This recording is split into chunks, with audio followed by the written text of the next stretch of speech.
I'm Sarah Gore, and this is Open House NYC. Check out what we have in store for you this week. At Chelsea Rental, this designer made into her own fun and funky family home. And we swing up to Riverdale for a look inside this historical home overlooking the Hudson. Jax Taylor and Brittany Cartwright, formerly of Vanderpump Rules, show off their brand new family home. Plus, you might recognize this new real estate star as she shows off this luxurious West Village home. But first, we are with designer Garrow Kedigian at this dramatic Tudor-style home in Great Neck. Even though I enjoy working on apartments in the city, when a house like this comes along, it's a real treat.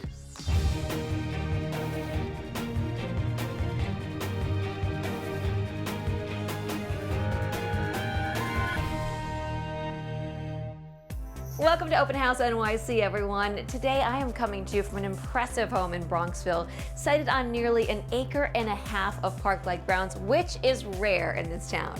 Custom built to perfection, it features bright and airy living spaces with a timeless grace. Check out the architectural details like these coffered ceilings in the living room, along with this welcoming fireplace. And large windows flood the stylish interiors with natural light all day long. An inspiring chef's kitchen, a handsome home office, plus a serene principal suite with 2 huge walk-in closets round out this 6-bedroom, nearly 9,000 square foot home. Let's kick things off in Great Neck with one of our favorites, interior designer Garrow Kedigian. As a New York City-based designer, Garrow often works in smaller spaces, but here his canvas was this huge Tudor-style mansion, and did he ever deliver? Take a look.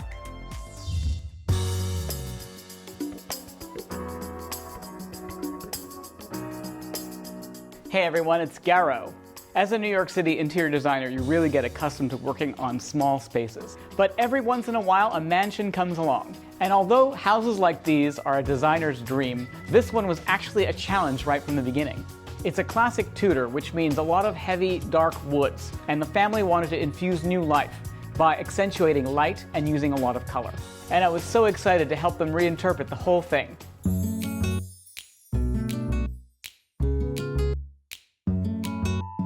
And it all starts with this magnificent entrance foyer that sets the tone for the whole house. To achieve a more contemporary feel, we added a beautiful pair of mirrored French doors between the entrance vestibule and the foyer, and replaced all the wood flooring throughout with this beautiful light imperador marble. And what a luxury it is to have a foyer large enough for a center table. I found this fabulous specimen table at the Paris flea markets and put it right in the middle of the space. And for color, I added these mid-century organic orange vases. There was originally a wall that separated the spaces. We took down the wall and brought the bay window right into the entrance foyer, where I placed this wonderful little banquette in the corner. And I could stay here all day, but there's so much to see, so come with me.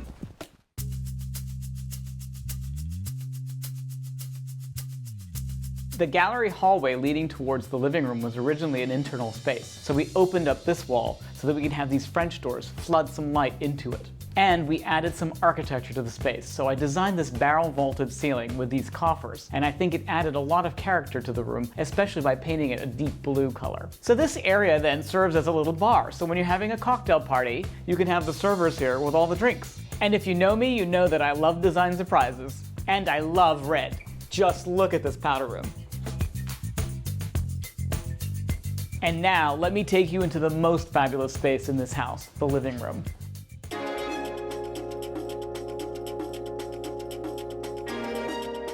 A room like this is a designer's dream. The grand proportion allowed me to do several seating groupings, starting with this beautiful fireside nook where I designed this Bollection-style mantle molding to replace the rather ordinary mantle that was here originally. And these 2 fabulous mid-century modern mirrors that we found in the Paris flea market just add some twinkle to the wall. But in a room full of drama, the most dramatic happens to be this wonderful centerpiece that we put in the middle of the space. The center table serves as a focal point to the space and helps me organize all the peripheral seating groupings. I also love this organic shape because it's almost like a sculptural piece of art right in the middle of the space. My concept to paint the room green was inspired by the beautiful vistas seen through the windows on either side. I designed this space to make you want to entertain.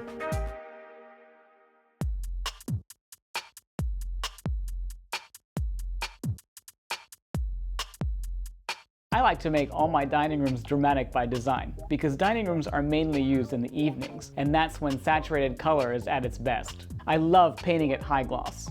And I especially love the dim sources of light twinkling in the wall color. It creates such a romantic effect. I also created depth by adding this gold trim to the wall paneling. The dining room was so large that I was able to place this gigantic table in the center of the space, and then create a more intimate dining area in the corner. I don't like any room to be too serious, so to add a little bit of whimsy, I selected this fabulous chevron pattern for the chairs. They dance and sing around the table. When you have a low ceiling, sometimes it's important to address it. So I designed the ceiling grid to bring in some architecture and character. It also helps break up the massive expanse of ceiling in the space. And now that we've taken a look at the public spaces in this house, I'll take you upstairs to the principal bedroom.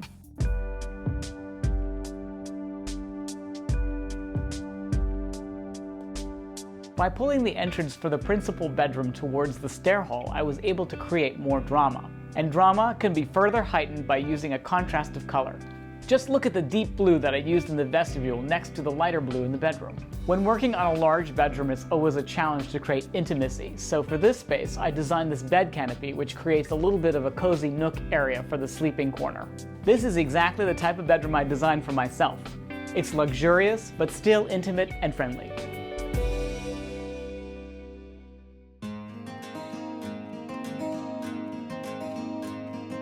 Even though I enjoy working on apartments in the city, when a house like this comes along, it's a real treat, and I love sharing it with you. Thanks for coming.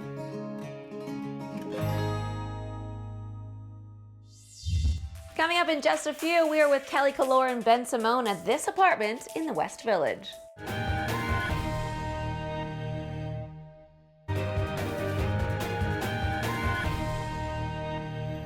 Welcome back. Now we're in this chic apartment in the West Village with the equally, if not more chic, Killoren Bensimon, who you might recognize as a former cast member of Bravo's Real Housewives of New York.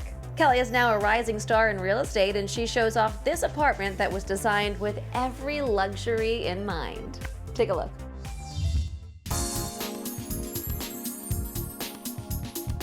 Hi, I'm Killoren Bensimon with the Holly Parker team at Douglas Elliman. Today we are at 150 Charles, apartment 3DN. 150 Charles is one of my favorite buildings here in the West Village. When you walk into 3DN, it becomes your sanctuary. I love making an entrance, and this hallway leads up to one of the most chicest apartments in New York City.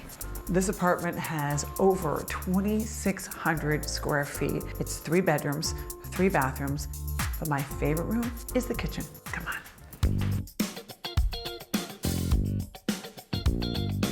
This custom-made Molteni kitchen is perfect for entertaining. Look at these great white Alabama marble countertops. They are so great. We love that state.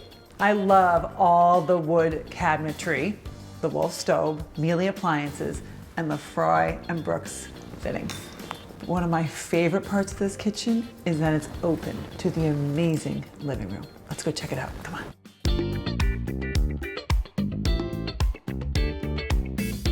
With 11.5-foot ceilings, this room is so incredibly grand. Being in a room like this makes me want to relax, and then you can sit back and enjoy all of the attention to the details.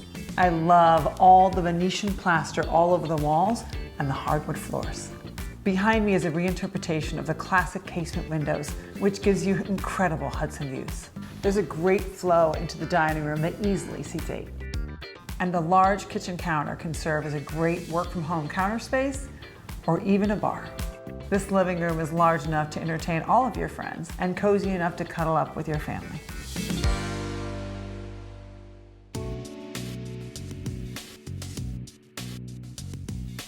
Echoing the windows in the living room are the gorgeous casement windows here in the principal suite.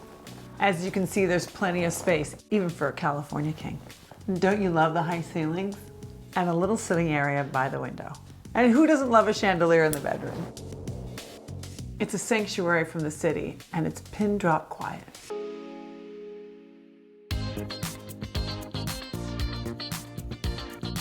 Thank you so much for joining me at 150 Charles, apartment 3DN. A truly amazing apartment and one of the most exclusive buildings in the West Village.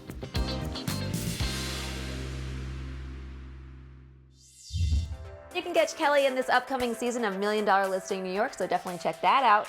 Coming up, we are with this couple you might recognize. We'll be right back.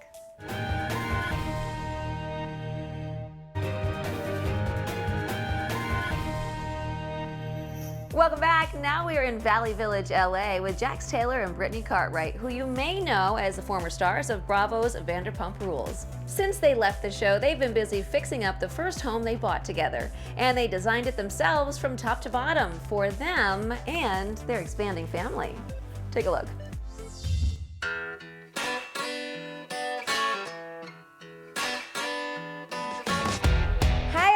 My name is Brittany Cartwright, and this is my husband, Jax Taylor. Hi, everybody. How you doing? And let's not forget our little guy, baby Couchy.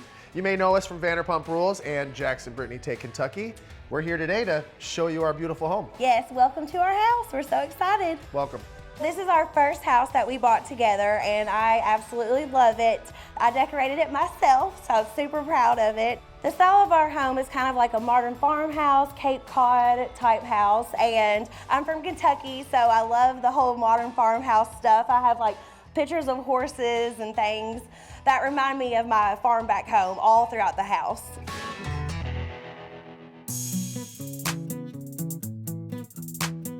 Okay, so this is our kitchen. It's like our favorite place to be. This whole open area with the living room and the kitchen together. This is the island. This is where we all congregate. When everybody comes over, before we go out to the backyard, everybody kind of just hangs out here, talks, makes drinks, catches up, and then we head out to the backyard to party. Love the fact that we have 2 stoves too. Oh yes.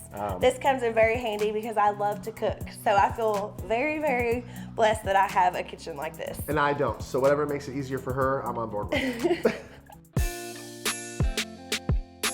This is our living room. This is where we are all the time. We love watching TVs in here and playing games in here. I decorated all of these bookshelves. I have like old photos and new photos. And as you can see, I'm obsessed with pillows. So yeah, if you want to sit down, normally you have to toss some pillows behind, but I don't care because I like it. This is little Sophie. Yes. She's the newest addition to our family. Speaking of babies, we already have one of our bassinets down here. Trying to get the dogs used to like sudden changes because pretty soon everything is going to be different. So it's going to be a tornado. I don't care.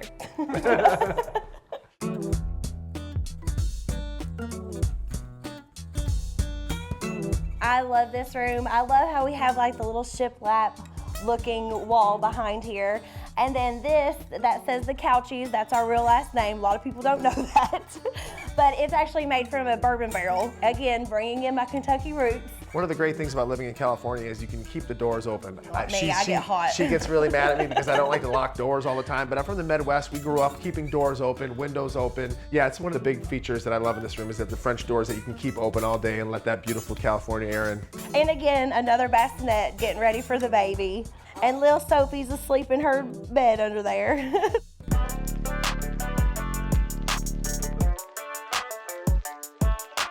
This is our pool house. We absolutely love to entertain. We have friends over all the time before all this COVID craziness, but every Sunday during the summer we would have a pool party.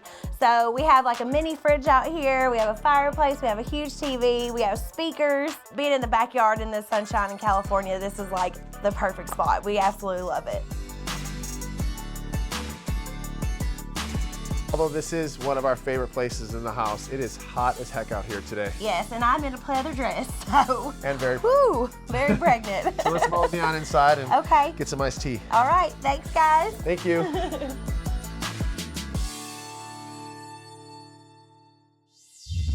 Coming up just after the break, we're in the Riverdale section of the Bronx to check out this art-filled home built in the 1800s.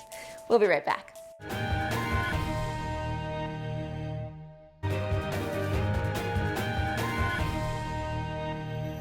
Welcome back. We are in the Riverdale section of the Bronx for a look at this locally famous home built in 1853. Originally built in the Gothic Revival style, it's filled with original woodwork, handcrafted detail, and the fine art collection of its owner. And even though much has changed over the years, those unparalleled Hudson River views remain eternal. Take a look. Hi, I'm Brian Meyer with Christie's International Real Estate, and welcome to historic Riverdale. And this landmark house from 1840 with over 10,000 square feet. Original details throughout the entire home, all starting with this columned entry. Now come inside to one of the first 4 homes we built in historic Riverdale. This is the largest home in all of Riverdale, and you can feel it the minute you walk into this generous parlor. Immediately, you're embraced by history. From the marble fireplaces, one of 6 throughout the home, to the fluted columns and original wainscoting. The generous dimensions of this room are great for hosting large parties or showing off art. And all this is surrounded by pre-war details. The Civil War, that is. This magnificent dining room has hosted the who's who of New York City for the last 150 years. This octagonal dining room has beam ceilings, moldings throughout, multiple exposures, original oak flooring with a walnut trim. The dining room is large enough to host a dinner party of over 25 people, and there's enough wall space for your art collection. This over 30-foot long sunroom has one of New York City's most sought after views. Situated at one of the highest points in Riverdale, we have one of the best views of the Hudson River. And this room takes full advantage of that view with a wall of windows facing the river and a door leading out to the terrace, but more on that later. Here too, you'll see many original details which makes this home truly unique. There's a beautiful wood-burning fireplace, large beam ceilings, these Corinthian columns, and framed wood flooring throughout. This is a perfect space for a quiet book in the sunshine, or an overflow space for one of your larger events. But one of the nicest things about this room is the direct access to outside. This veranda is large enough to host a dinner party or simply sit here and enjoy the view and the breeze.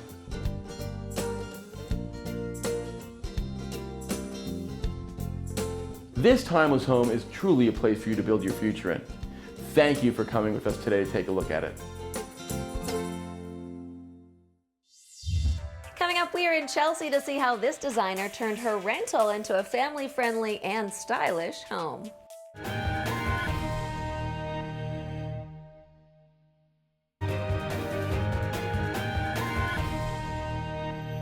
Welcome back to Open House NYC. Now we're in Chelsea with designer Tally Roth. Tally didn't let the fact that she lives in a rental stop her from creating a personalized home for her and her family. See what I mean?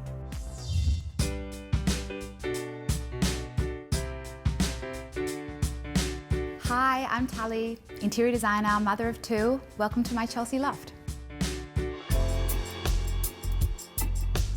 The living space is the first thing you see when the elevator door opens. We actually rent this space, we don't own it, which in some ways has presented challenges. In other ways, it actually allowed me to be more whimsical and less serious about my choices. This is a huge space, and so I didn't want to fill the entire space with furniture, but I wanted it to feel considered and full. It was this mix of trying to figure out how to pick the pieces that I wanted to invest in, then kind of filling the gaps with things that, you know, are maybe a bit more flexible, I can sell or I can give away when we're ready to move. As you continue into the home, you'll see the wooden frame house that I designed and made when I had my first son. And it's basically a way for me to contain all the objects. There's 2 woven bags of toys. The table is used all the time for arts and crafts activities. I purchased the cactus on a bit of a whim, but it was quite genius when I brought it into the space. Trying to figure out where to put it, and then I placed it next to the kids area and it looked brilliant, and it's rubber so the kids can actually interact with it, which makes me so happy because I definitely want to surround my kids with creativity and with colour and with shape.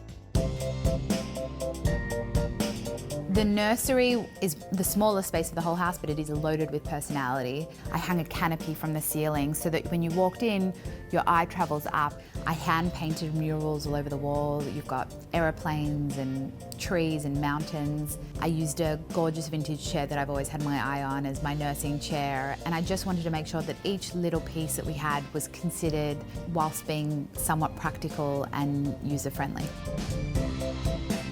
My older son's bedroom, I had to figure out a way to transition it into a toddler bedroom, so I created a custom extra long bed with storage underneath. The trick with any kid's bedroom is to make sure that you feel like it's aesthetically pleasing. Using low to the ground storage, it's an easy place for your kid to help you clean up at the end of the night.